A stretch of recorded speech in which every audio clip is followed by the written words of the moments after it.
Okay, hello everyone, welcome to the new week, and I really hope you have a very nice weekend.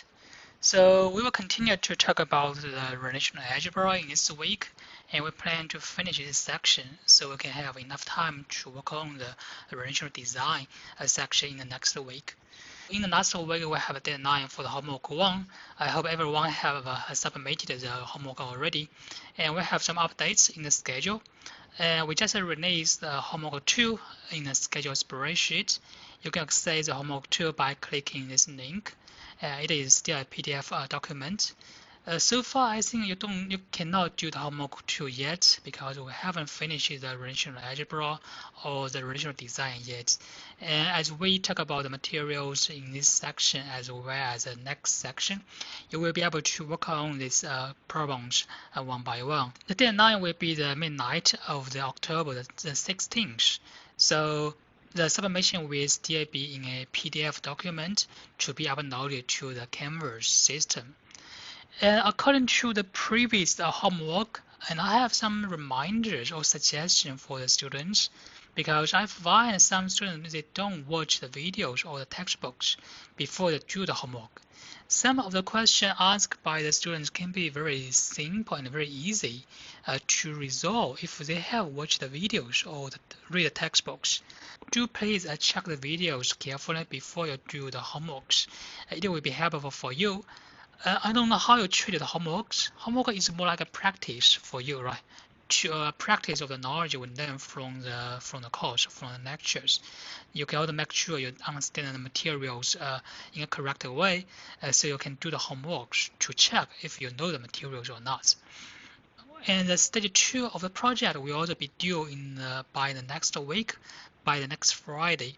So it is also a good time for you, for your team, to have a brainstorming and a discussion to talk about what to be done in your project, right? And we will have more materials to be provided in the following lectures about the project, especially on a tutorial about how to do programming with this web interface, with database, as well as in some programming language. We have some tutorials prepared. I will release the links to you in the next week, so you can start to learn something about programming with a database system and to create a website according to your project, right? So for the stage 2, we need to have the diagram design ready. So please have a discussion with your teammates.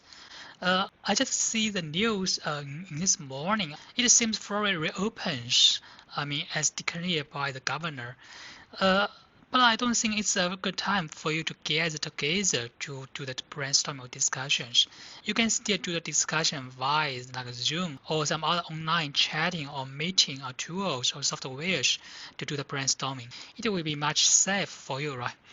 So please still be careful and take care of yourself. Don't get sick.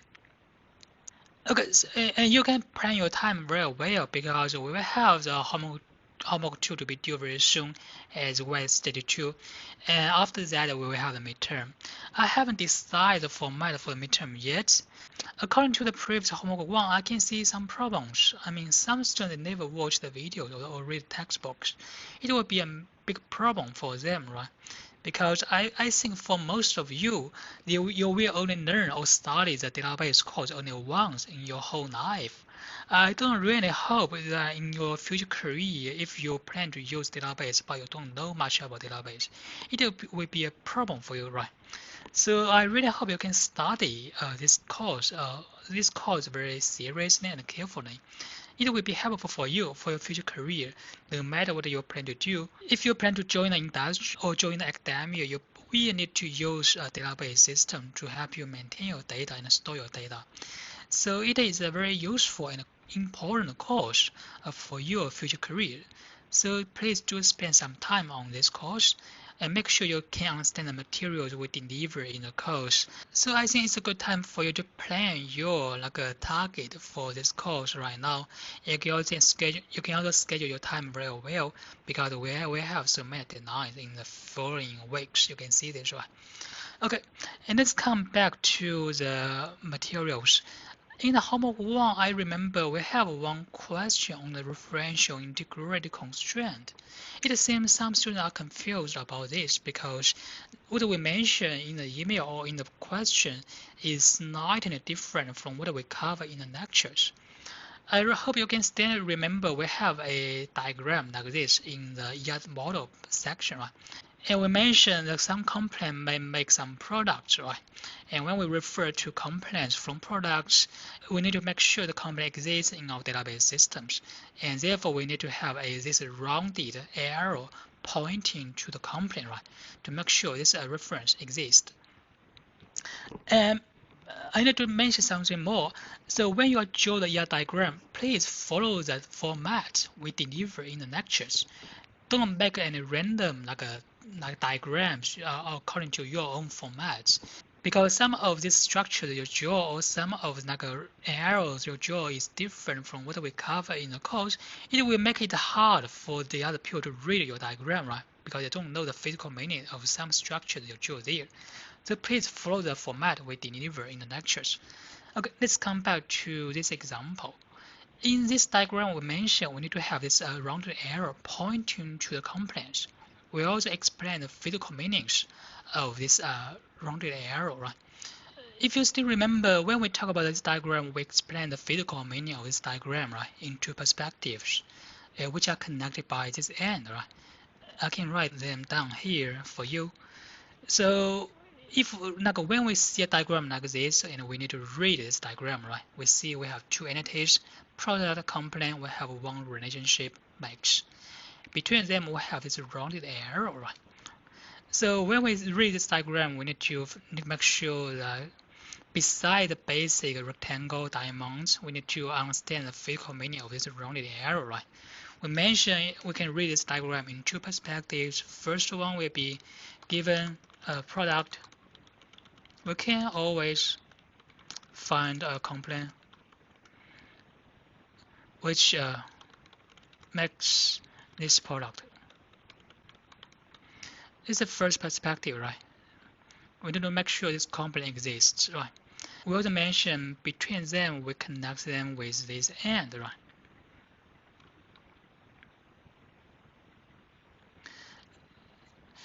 So for the second sentence, we'll be given a product. We can only find, right? Find one single component makes the product, right? This is what we covered in the lectures before on this referential integrated constraint, right? We mentioned the physical meaning of this diagram. When we read this diagram, we need to understand in two perspectives. First one will be given a product. We can always find a component which makes this a product. And given a product, we can find one single component makes this product, right? The main reason is because this max, if we ignore this referential integrated constraint, this max will be a magnitude 1 a constraint, right? Because given a product, it can be only made by one single component, right? That's the reason we have this only one single here in explaining its physical meanings. However, this referential integrated constraint works for this many-to one relationship as well as many-to-many relationship. So in the problem of the homework 1, we have a sub-problem on this author and the books, right? So given as author, we can always find a book in the database system. We need to make sure this, right? And this author writes at least one textbook in the database system. So for this relationship, this is many-to-many, right? Relationship. However, we also need to add this rounded arrow pointing to the books to make sure this book exists when we do the reference from author to the books. And when we read this diagram, the physical meaning will be slightly different because this one is many-to-many, this one is many-to-one, right? And let me write down here, it is many-to-one, right? However, for the second one, it will be many-to-many, right? For the many-to-many, the referential integrated constraint also works for it. So, however, the physical meaning of this referential integrated constraint on this many-to-many relationship, it will be slightly different because we can no longer say it is one single, right? We need to change it slightly to make this one can hold in its physical meaning. So For the problem in the homework, we need to draw a diagram like this. Author writes a book, and we need to have this rounded arrow pointing to the book, right? However, this physical meaning for this rounded arrow on this diagram will be slightly different. The physical meaning will be like this: given a author, we can always find a book which is written by the author, right?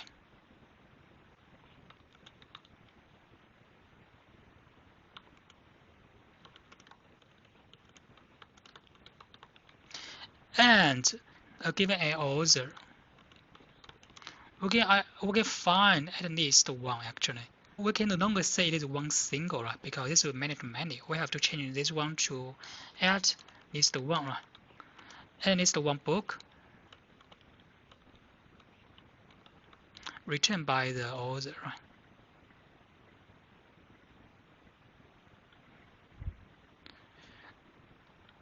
So I want to say this referential integrated constraint works for both many-to-one relationship as well as many-to-many relationship. However, when we read the diagram like this, we will consider the constraint on the relationship, right? Its physical meaning will be slightly different. For this one, we can say it is one single component. However, for this book, we can say it is at least one book, right? We cannot say it is one single book because author can write many books actually. This is a clarification for the referential integrated constraint we have before. We have in the question in the homework, and I'd like to clarify for the students. I hope you can follow me, right? If you still have any concerns, please let me know, and we can have some discussions during the office hours. Okay, so this is about the referential integrated constraint. Let's come back to the slides on the relational algebra.